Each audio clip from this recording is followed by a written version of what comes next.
Hey guys, Steven here, Fanatic Perspective. Tran, we are on Thanksgiving week. Hopefully everybody's out there. Hopefully everyone's having a wonderful week. If you are going to be around any type of family, or if you're with your normal family or friends, make sure you enjoy yourself. It's going to be a fun week, a lot of football hmm this time of year. Uh, the Cowboys on Thursday is a tradition. Steelers, Ravens, Lions versus whoever, and then Friday we play, hmm and I would say this is the biggest game of the season for the Texas Longhorns 100%. against the Iowa State Cyclones, and going up against an opponent who beat us walk-off field goal last year in Ames. An opponent who is coming in very, very hot, Tran, 45-0 victory over the Kansas State Wildcats. And, I just wanted to kind of, before we get started, by the way, make sure you hit that like button, show some thanks, and smash that like button, show some thanks, and smash that subscribe button. We'd really appreciate it. We'd be very grateful. Very, very grateful. Thank you all out there. But Tran, Yes, sir. an opponent like this, season's on the line, potentially the head coach's future is on the line.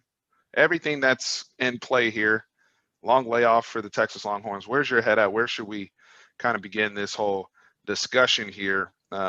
Really, let's start with the layoff. In terms of, what some of your thoughts there.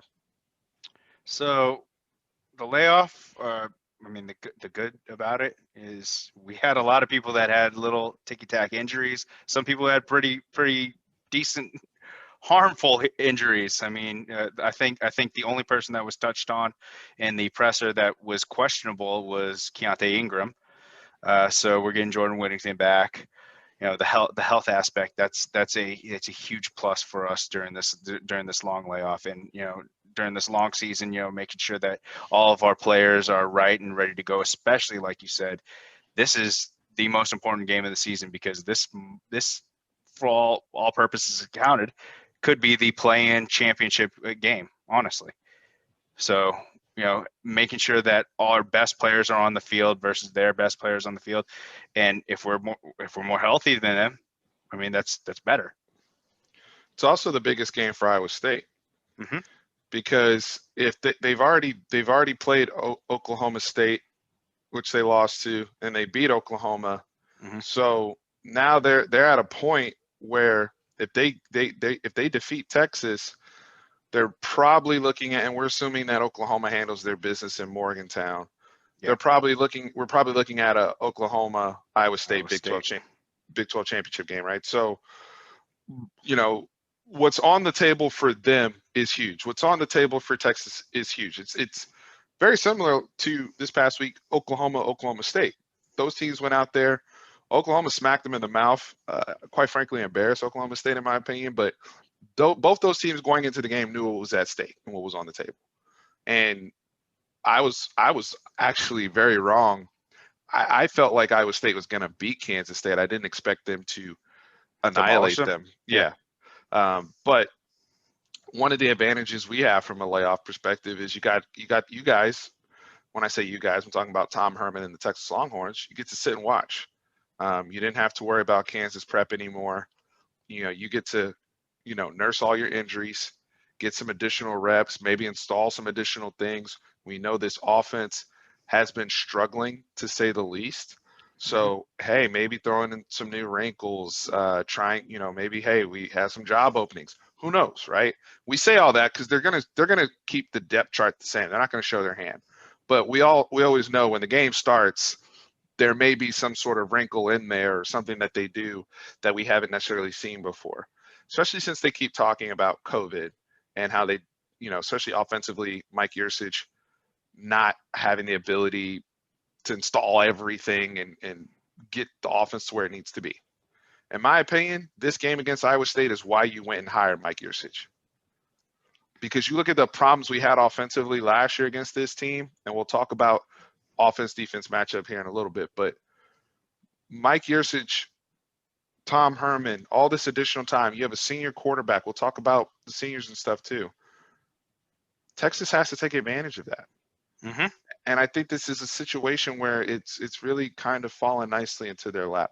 Any concerns with having this much time off? Yeah, rust. I mean, our defense was actually clicking kind of on all cylinders. It's really hard to, especially when you're trying to get healthy as a team, to simulate full contact. I know that they state that we go best against best towards the end of the week for one big practice, but it's like I said, they're not going to go full on out where they're hitting. They're smacking pads to the point where this is a physical team we're going to play against. So we're gonna try to stay healthy, but and we'll hit against each other, but it's not going to be like game speed hitting. So that's one of the things that I'd be worried about over this long layoff. I think that's a good call out, Tran, because they were clicking well and they were tackling well. Like all the fundamental things were there. What I want to see come Friday morning, by the way, because you know how we get with these it's 11 a.m. kickoff, right? Can we verify that it's 11 a.m. Yes, kickoff? yes, 100%, 100%. Yeah. Yes. So with you know how we are. We kind of got over that hump, a couple games ago. But my whole thing is I don't want to start seeing the tackling taking a dip. They're not going to wrap up every single time against Breece Hall. He's too good. He's going to make the first man miss most of the time. But in terms of rallying to the ball, exactly. Same principles you have with Chuba Hubbard applies with Breece Hall, right? So that's paramount. And they've faced some good backs, Eddie Brown, all these guys, right? And they've done a good job of funneling guys, containing everybody chasing to the ball. We don't want to see a dip in energy. We don't want to see a dip in the tackling. Pursuit angles have been better week over week. They really struggled with that early in the season. Now they're keeping yards to a minimum, even on some of the plays that may spill out. All those things we want to see still rolling on Friday. But rust, I think, is a valid concern. The only thing I thought of else that could be a negative is just not playing Kansas. Yeah. I mean, the offense needed a get right game. Yes. They needed just because to me, we can talk about execution, we can talk about personnel, we can talk about play design, play calling a whole bit. Whenever you're playing ball, it's still confidence, though. And when you start to lose that confidence, I mean, look at the conversations people are having in the NFL about Carson Wentz. And there's certain elements where you just start seeing somebody take a dip or offense take a dip. And it's like, dude, like you look at the film and sometimes, regardless of whether you like the people on the field or not, it's like the dude's wide open. Why didn't you throw the ball? Mm-hmm. Right? Or when he was open and we threw the ball, the guy drops. Like just little, like, why are we not clicking? Just clicking at this point in the season. And sometimes I think it's confident. Like you see the offenses that come out, open up the game with deep shots. They're aggressive right off the bat. Like Ohio State was almost confident to a fault against Indiana, right? But like how cavalier they are just throwing, like they're so aggressive. But that confidence is real. Like I don't care if it's one-on-one. I don't care if this is our core principle, right? And so Texas, that's why people have, started calling Tom Turtle Tom, right? Because it's like, he goes into his shell, he gets super conservative, especially at the end of games when it's like, hey, you have an opportunity to put this away. This actually happened last year. We took the lead with like 5 minutes left in the fourth quarter. Mm-hmm. I think we had 2 possessions where we didn't put either one. We never put the game away because, the Turtle Tom thing. We can get a first down because we couldn't get a first down. And eventually Brock Purdy got downfield well enough for them to kick a field goal. So that hopefully over this, we can see some of the more Mike Yursich type stuff. You talked about the return of Jordan Whittington. We're finally, fingers crossed, going to have a game where we have Jordan Whittington and Jake Smith, right? Mm-hmm. Joshua Moore, like all of our weapons available to us, whether or not Keontae Ingram plays, because I think we can still get what we need in the throw game from the backs. And honestly, with their shell defense, with their shell defense, we need both Whittington and also Smith on there because they're going to give you the under. They're going to try to alleviate any deep threats at all. So we need those under routes. Take what the defense gives you. And those are the types of guy who could catch the ball in space and make one person miss and turn a 5-yard route into a 15-yard route. They're the type of players. So we need them at their strength. Let's just go ahead and break down offense. Texas offense. Can we go over one other pro? Oh, sure. So the last pro that I have is, we don't have a short week anymore. They played a game on Saturday and they have to come back around to an early kickoff on a Friday game with Thanksgiving in the middle of it. With a holiday in the middle. So they will only have 2 days of prep for Texas, as opposed to the other way around where we had almost 10 days of prep for them. Because once we found out, even in the presser, Tom Herman said, once we found out we weren't playing Kansas, our minds were completely go straight to installation. Yep. They went straight to installation. So huge advantage. But this is also why but they also have to travel too. I forgot to throw that in there. All those factors, right? Mm-hmm. If I'm paying you, how much money does Tom? Millions of dollars. Millions. You got to take millions. You got to take advantage of that. Like Matt Campbell can't come in here on senior day and beat you under those and look, Iowa State and whoever's watching throughout the Big 12, you can say, well, Steve, after Louisiana, they blew that early game. Whatever happened there, they've been on a roll. They're 6-1 in the Big 12, doing great. Ranked in the top 15. This is a good football team. So, layover or not, you can't just say that expectation. But if Texas is on the upswing that they say they are, the talent that we know we have, and because we talked about health, Sam Ehlinger's health. I know they keep saying he's healthy, but we know that this time off should help him, right? In terms of Bam Bam Sam, being banged up, whatever. We should see a much, I would say, closer to 100% than we've seen probably since the start of the season for him.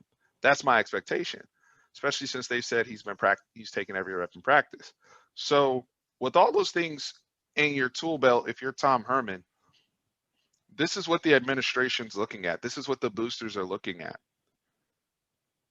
It's a good opponent. This is an opponent that you need to get past to continue your path, because they still have 2 more games after this. But to continue your path to the Big 12 championship, it goes through Iowa State on Friday. 100%. You got to get it done. 100% agree. Yep. So this is on Tom Herman. You got to go and prove. I'm not saying you got to outright be out coach through the roof Matt Campbell, but it can't be the other way around. Yeah. Right. Because to me, if the coaching's even, talent should take over. Texas should win.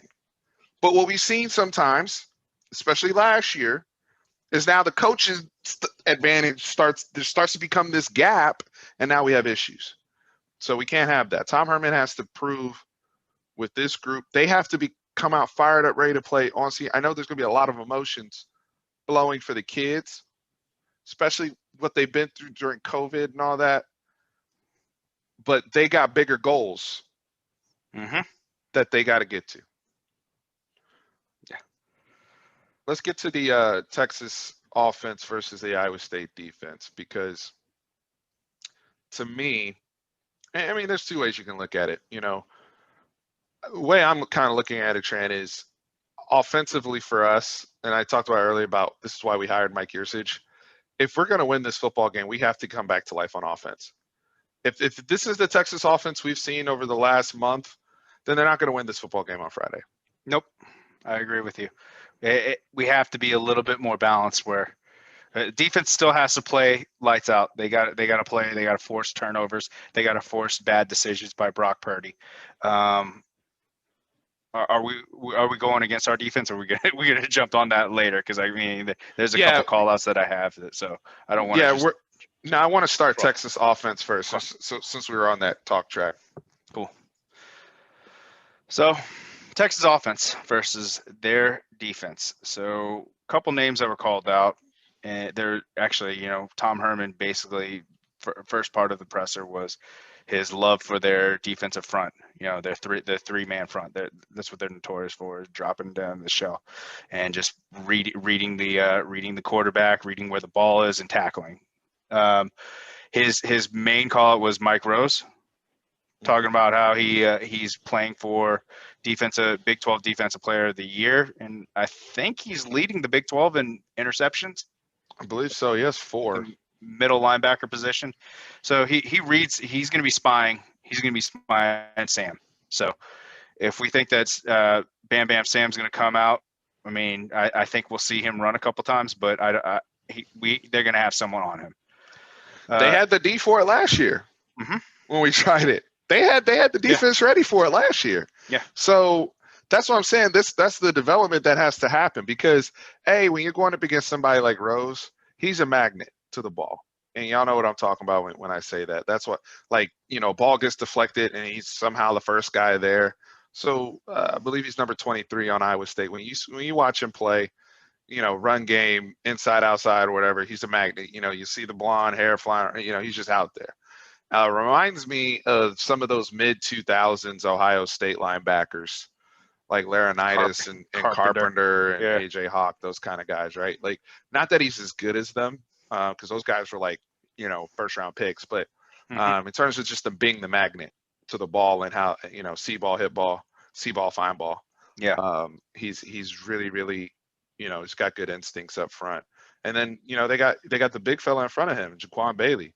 That's the guy who I think at the beginning of the season, you and I circled him. I forgot who they were playing, but I think it was TCU. But it was TCU. He was in the ate that backfield left tackle up all day. So if I'm him, Matt Campbell watched video on our offensive line. Where do you think he's going to line up? It's going to line up over the right tackle for us, most likely. And they'll move him around. They're not going all over the place. Yeah, I mean, I'd love to see a good matchup between him and Samuel Cosme. Don't get it twisted. Same here. But and that plays in Texas's hand, in my opinion.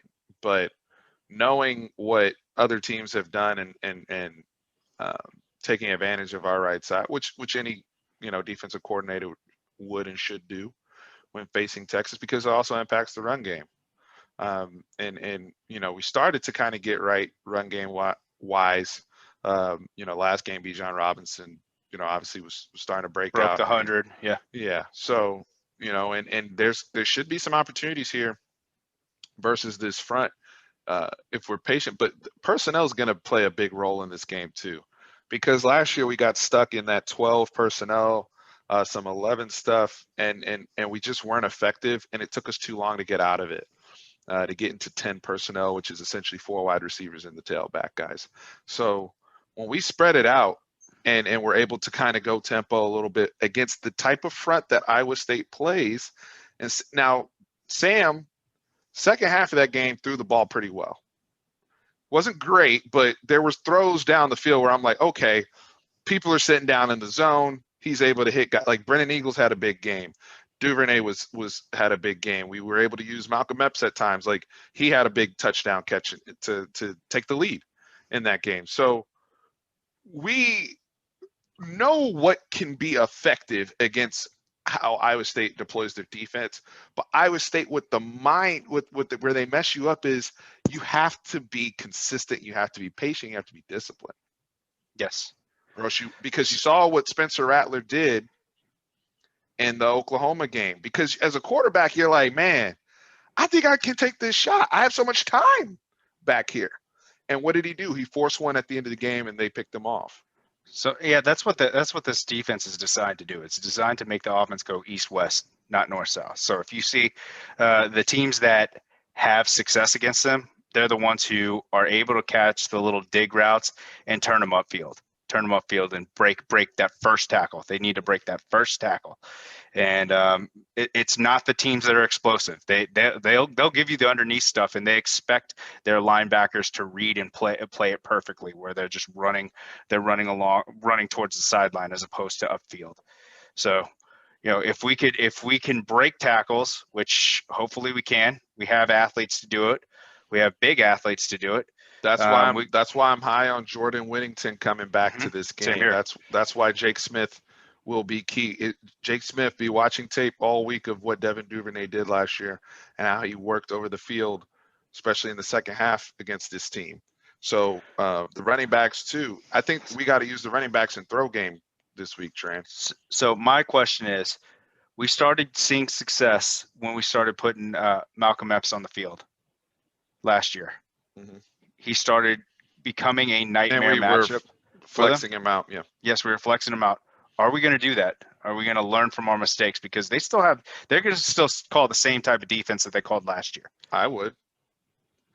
I mean, we have two guys. We have two guys that are matchup nightmares. And like you said, they're going to sit Rose or whoever else down, and they're not going to let Sam's not. Spencer Sanders was able to do it, but Spencer Sanders is fast. Like he was able to run around and get, I think, 70 yards against their defense, whether it was design runs or scrambles. But it's a little bit different with Sam. You know, they are going to either play contain. He's going to have to work with that right side. They'll throw some junk too. And don't get it twisted. They'll still blitz every now and again. Some of those exotic, more Todd Orlando-ish type blitzes off of, they'll send some heaters off the edge and whatnot. They like the corner blitz. I think that's how they injured the quarterback last game. So they came from a blindside corner blitz. So my whole thing is this: running the football. We have to be effective running the football regardless of what personnel group that we're in. Effective enough to where we can stay balanced. But my touches for my running backs, because I'm talking about Roshan and Bijan right now. And Keontae if he plays, because Keontae was our kind of our screen guy last year, and he was somebody who scored a touchdown on the seam route up the middle when we were coming back. But whoever's in there from a running back standpoint, because we saw this with Tonio Carter and Shane Buechele when we had some success. Leave Tonio Carter alone, Tran. Brother is no longer with us. All right, but Tonio Carter had a big catch and helped us beat Iowa State. He did on the same play that on the same play. Yeah. So my play works against that defense, though. We can actually run on this team. Yes, they're leading the Big 12 in rushing yards, giving up I think at a little bit over 100 a game. But the way we have to beat them is our offensive line. They need to get to the second level. Yes, especially with guys. Yeah, they need to get up and get to the second level, and they have to get at least a hand on someone. I'm not saying, because that's where a lot of holes come in when we get to the second level, because linebackers are extremely athletic, and they want to make sure that their guy doesn't get hit. So if they're able to get juked, just throw your hands up and just get in the way at least, so you can get a couple more yards. This is also, and this can be an extension of the run game as well, right? This is where personnel will matter. When we flex out a Jarrett Wiley or a Malcolm Epps, or Brennan Schooler is good at this too, our bubble screens. And bubble screens, swing passes, and actual running back screens. Because Oklahoma State had a few screen passes with Chuba and I think LD Brown that were pretty effective against this type of defense. We ran some of those principles previously under Todd Orlando. Just think about some of the plays that worked against us at times, especially when we were dialing something up. What's our counter to that? That screen game. We haven't seen a whole lot of running. I think we've called maybe one running back screen this whole year, like a true running back screen. I'd like to see more of that. I think our early, especially earlier in the year, our smoke screen stuff, our bubble screen stuff was actually being blocked better than I'd seen in years. We've gotten away from it a little bit over the last few weeks. And part of the reason why we've gotten away from it is they've been calling the play. Money out there? Yeah, you can't, but they have, and it's like, it's not even a shot against Kai Money, but you're throwing a bubble screen to somebody else and he's like trying to block and seal the guy. Like, that's what I'm saying. Like, that play needs to be called with bigger bodies, like a Brennan Eagles or Jared Wiley. Wiley. Yeah. And then throw your screen behind that to Jordan Whittington or Jake Smith, right? That's how you call screen. Yeah. That can work against these dudes with how they play. I mean, those are little things that I think over 2 or 3 weeks, you have enough time to install that add that and wrinkle add in. that in. Yeah, that help out Sam. So- That's an easy completion that he doesn't have to read. He doesn't get hit, and we get a field And and it get 8-9 builds yards. confidence, which brings Yeah. me to my next point. Yes. Sam has to be on. We can't see these passes that should be catchable, have all the time in the world, rushed. We can't see that. He has to be on. And I've been the biggest Sam supporter, that, but he hasn't been great. And this is senior night. We need him. We need him to be at his best. Yeah, you're muted right now. You hear me now? Yes. Yeah. All right. Sorry about that. No, I completely agree. I think, when you say on too, it's not even just Not Superman. He doesn't need to be Superman. right. It's just like you said, taking what the defense gives you, making good Mhm. decisions. Good decisions also meaning when you decide to run the football, when you decide to pull versus give. It's not just throwing a deep ball and being super accurate downfield and all this stuff, right? Like it's a whole bunch of aspects. Move the sticks. Yeah, Move absolutely. the sticks. Yes. Absolutely. Now you want to flip flop and go our defense Yeah. versus their offense? Yeah. Hang on one second. I'm gonna pause. So, Iowa State's offense, Mr. Brock Purdy, they lit up the world against Kansas State last week, 45-0. And, it shouldn't really, the first name we mentioned shouldn't be Brock Purdy. It should be Breece Hall. Mhm. It's the nation's leading rusher. It's a phenomenal season. He's over 1,100 yards in only 8 football games. He's been phenomenal. When I look at this brother, I'm a big fan of him because he got better year over year. He was already really, really good last year. This year, he's elite. Vision, patience, and balance. That's how I can describe Breece Hall when I watch him on tape. I mean, I'd also add in, runs behind his pads and also has speed because he's broken off some big runs in this career, and not his career, but this year. So, and he's not huge out of the backfield from catching ball perspective, but he still can. I mean, he's almost at 100 yards receiving yards as well as along with his 1,200 yards. So that's always that this year has been our main goal, is to stop the run or at least slow the run down. And if we have that ability to slow him down, cut it down from a 6.5 yards per carry, which is phenomenal, cut it down to, let's say, 4 yards per carry, can we be successful? I believe so. This is what I've really enjoyed watching Chris Ash do this year, especially as we've gotten into the meat of the season. And as fans, we start to witness more and more of how he prepares for each team defensively. I believe this is the match. This is the marquee matchup when you talk about strength on strength, because our run defense has been fantastic. The last few weeks has been fantastic. I'm not saying the whole season. We know how we struggle early, but recently, especially, our front seven has been outstanding. Adam Moore included in that group when you walk up our nickel. Mm-hmm. The way these guys run the ball with their tight ends, their offensive line, which struggled early, especially in the Louisiana game, and they still kind of struggle with pass pro. But run game wise, the way these guys move, strength on strength. This is a big time matchup to see who will get the edge, because Chris Ash wants to make people play with one hand, right? I'm not going to let you, be able to go either way on me, and I think that's the right call here, to try to slow down the guy who's leading the country in rushing. Now, what Iowa State was able to do last week that's kind of scary is Brock Purdy started to look like Brock Purdy from 2019. Mm-hmm. That the NFL people were talking about, and why do they talk about him from an NFL perspective? Because he has that playmaking ability. We saw it against us. He breaks the pocket last year, extends the play, hits Deshaunte Jones for a huge touchdown that breaks the game open against us last year. Now we're scrambling to come back. This season, he's almost been it's been a blessing and a curse, his playmaking, because I mentioned Carson Wentz earlier. Like last year, he wills the Eagles to the playoffs with his playmaking, extending plays, all that. This year, he's struggling with turnovers because people that are playmakers and like to extend plays can get quite cavalier with the football. We've seen that from Brock Purdy this year, right? Whether it's ill-advised throws or trying to force the ball somewhere, stupid fumbles.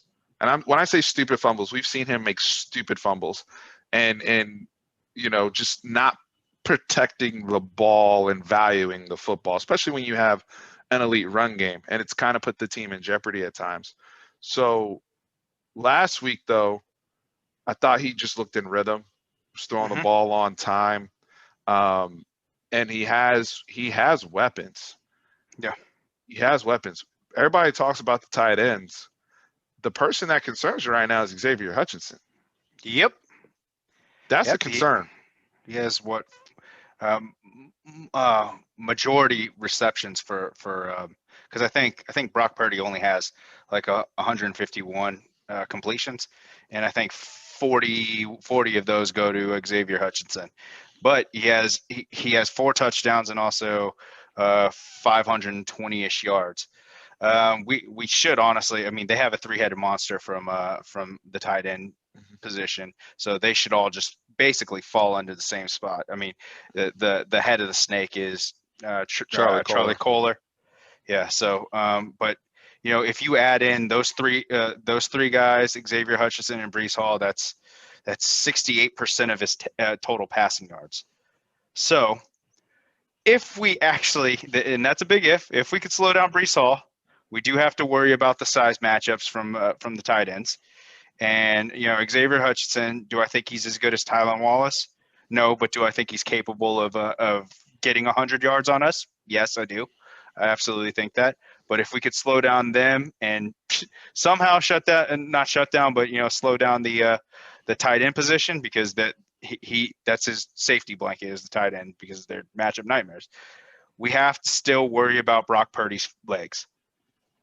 He tore apart in the first quarter. I know Kansas State. I mean, Yeah, he was running the football though, the quarterback mhm. run game. Yeah, so it's something that we have to be cognizant of, because the last 2 games we haven't had to deal with a mobile quarterback, and throwing that extra wrinkle in it honestly it throws your defense for loops. Honestly, so those are the main things that we need to. Those are the main people that we need to focus on. I think with Brock Purdy as well, and it's just so you have to with Iowa State, not just Brock Purdy. We have to win on first down. And when I say Hmm. win on first down, causing negative plays, when he's trying to extend plays, that's where our athleticism has to show. So I'm thinking about people like Well, DeBarbion Overshown or Joseph winning Osai. winning on first down doesn't also necessarily mean a negative play, but we have to keep it under 3 yards for a carry. That to me is still a win on first down. Um, would we love to hit him behind the line of scrimmage? Absolutely, Absolutely, but absolutely. But but we also have to take advantage of those big plays, is what I'm mhm. saying, because that's where Iowa State has been susceptible. Because take away, everybody's gonna, it's what have you done for me lately? So they just blew out somebody who at the time was 4-2 in the Big 12. Kansas State's not the same team, we know that, and so that's also where you kind of look at it like stock up, stock down. How much stock are we putting into the Iowa State Kansas State game as a whole? Because Kansas State's terrible right now. Like they're terrible. So, but I saw Baylor have a chance to beat Iowa State. Mhm. I know Oklahoma State beat Iowa State, and we beat Oklahoma State. And I mean, you just saw Oklahoma State get, and it's weird because that's the beauty of college football right now. It's so inconsistent. And I know you guys don't tune in to hear us say stuff like that, and we want to break things down. But this is a team in Iowa State who we've seen show up. That's why I was surprised by the score going the way it was, because they played close games. And last year they played nothing but close games. They Yeah. just didn't win close games last year. But that's been the narrative with this team. Even when they got up big on us, we came right back and took the lead. So, what are they now peaking at the right time and way better than they were at the beginning of the season? I'm sure there's a lot of people that feel that way. Or was it just they played the right opponent? We could have looked the exact same way last week too if we gotten to play Kansas, right? Yeah, And people feel better about us. So I think that there's also some narrative that goes into that as well. I agree. So um, I will say this is the other thing too, because there's some sneaky people on their team. So Nwangu, number 3, who's the backup tailback and somebody who they deploy as a weapon. He's also a very, very good kick returner. And we said the same thing with LD Brown, Chuba Hubbard. They did a good job with it. Forced a turnover on LD Brown. Thank you, DeMarvion Overshown. Yes, sir. Do not fall asleep when the backup comes in the game, because I've seen this brother break some and be just as effective on some carries. They will still run their offense. So when you see players like that come in, or you see Brees Hall sub out, that's not the time to go hands on. Plays off. Right. And to Texas's defense's credit, to Chris Ash's credit, that's not something they've struggled with recently. Giving them the benefit of the doubt recently, I haven't seen that struggle. But there's a lot on the plate. It's not even like this is a team, again, Kansas State game aside, it's not like we're facing Oklahoma of the last few years, where it's like we got to worry about CeeDee Lamb and Hollywood Brown and Mark Andrews and all the tailbacks. Like these guys are really good. They're good. Yeah, they're a good team. But they're a good team, and there's a lot of meat on the bone to attack from Brock Purdy. Brock Purdy's only had one game this year over 300 yards passing. It's not like, and granted, a lot of these yards have gone over to Brees Hall in the run game because he's been going crazy. We get it. But that also plays into our strength. Like, I can't stress the fact that how much I agree with that statement is like, this is a good team. It's not a great team. And, I know there's going to be Iowa State fans who are like, well, Texas isn't a great team. Like, I agree with you. Texas is not a great team. Texas would not have lost to TCU. Texas would have stepped on OU's throat. We are the same team that lost to TCU. Absolutely. Iowa State, do you think any great team would lose to University of Louisiana that they lost to? Yep. Now they'll blame COVID for that. Understood, early. But do you think like a great team, let's say Ohio State's not losing. Ohio State, you think they're losing that game? And that's why there's levels to it. So, I mean, this is gonna. I do think that both teams are good teams. And both teams have gotten better. Yes, gotten better. So this is a really important game, and I think it's going to be a good game. It's just who's not going to make those mistakes, and I think that's what it's going to come down to. All right, let's go. Predictions. You want to go first? You can go first. We haven't talked about Senior Day yet, but we do have, I think, 16 people being recognized, and all those guys, Derek Kerstetter, who else do we have on here? I'm drawing blanks. Taquan Graham, Sam Ellinger, K Brewer, yeah, Chris Brown. Brendan Schooler. Yeah. So Josh Thompson. Josh Thompson's he's not on here because he's a junior. I thought my bad. He's 2017, but he had the red shirt. Red shirt. That's right. Yeah. But all the way up through Sam Ellinger, right? And it's Senior Day, and it's this Tom Herman's, Chris Brown, I think, aside, and I don't know if Tope Amade was part of. I think he may have been Charlie Strong guy. Chris Brown was Charlie Strong guy, but for the most part, this is kind of like the genesis of Tom Herman's tenure and the relationships he has. It's going to be an emotional start to the day, but I also think you can use that and channel that and feel that at home, time off. You're as healthy as you've ever been. And I'm picking as a fan right now because not just as a fan, but my football mind tells me, I have to take Iowa State's win over Kansas State with a grain of, salt to some degree and say, all right, they've played a lot of close football. Texas played a lot of close football. They played close football last year in Ames. I'm not going to pick against Sam Ehlinger on senior day. By hook or by crook, I know how off he's been the last couple months. I know how much this offense has struggled the last few games, what have you. I just think that the time off, there's going to be points in this game where we look at each other and say, all right, that's why we got Mike Hughes this year. And I got Texas 37-35. I think it's going to be a very, very close game. I think Brock Purdy, you're going to see him make plays, and I think there's going to be some opportunities for us to take the football away. And Cameron Dicker, game-winning field goal, 37-35. You want the holder? Well, Cade Brewer might be the holder. Who's the holder? Oh, it's the guy from OU? Oklahoma. Yeah, the transfer. Which I don't trust. I told you that. Yeah. I don't trust that. You did say that. That guy might be working for the feds, man. You gotta, but I got Texas 37-35. may have already come, you know. Yeah. Yeah. Keep an eye on that guy, man. If something looks shaky on the first kick. Yeah, definitely keep an eye on him.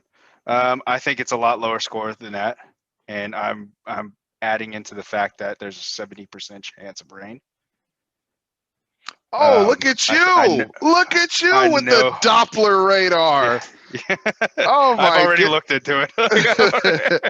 I know that falls into the hands of Iowa State at this point because they have Brees Hall.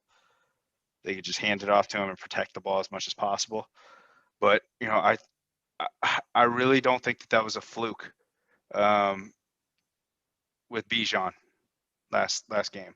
I am worried about him being a freshman toting the rock in this type of inclement weather.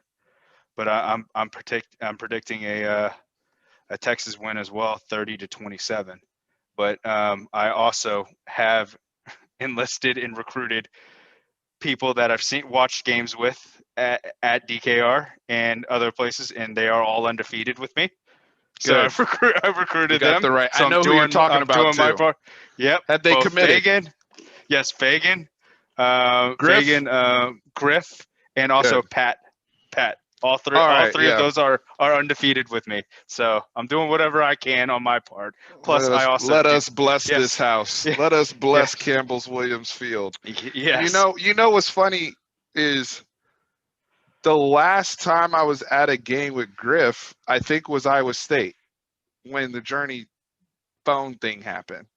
Probably. I think that was the last football game we went to together. So very interesting. Yeah. He went to the OU game with me, my first OU game with me, where we won on the last walk-off kick. The Dicker field goal. Yeah. I think he was at the Kansas game where Dicker kicked the field goal too. So, I mean, I've got a good record with these people. That was the last game with Griff. You're right. Yeah. I have a good record with these people, and also, you know, you can't discount the fact that they're only going to have really 2, maybe 3 days to prep for us.